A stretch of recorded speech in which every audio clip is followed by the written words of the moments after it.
A very special video today. A few months ago, some of you may remember that I had a hater who would leave me all kinds of mean, hateful comments like, faggot, you're going to hell, and stuff like that.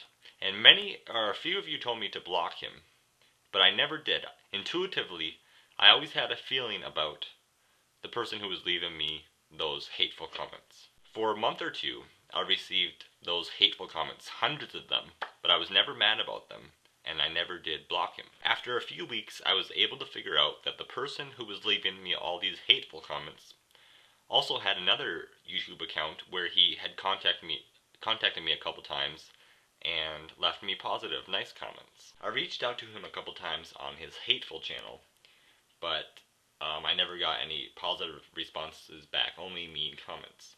So finally, in late September, I contacted him on his nice channel, and I asked him if he was the person who was leaving me those mean comments, and I asked him why he was doing it. After several days, he replied back. He was nervous, he said, but he admitted that yes, he was the one who was leaving me those mean comments, and he didn't know why, but he said he was obsessed with me, and he didn't know why. He just felt like he needed to leave me mean comments, so he did.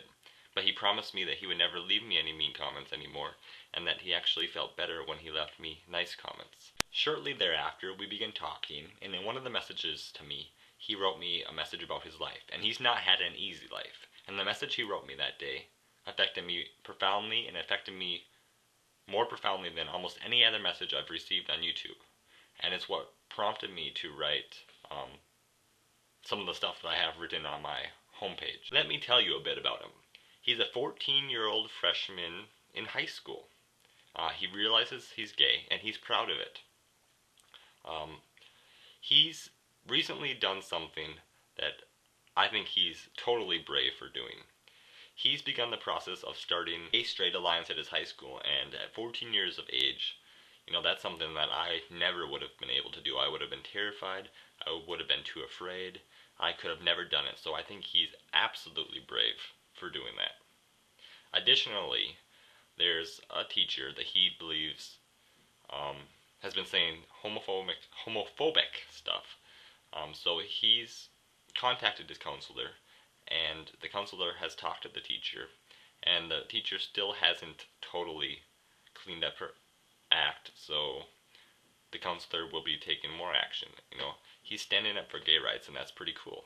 It's pretty awesome. My gay hater wrote to me the other day, and in his message, he said to me, "I feel so proud to be gay. I just want to change things to my biggest extent."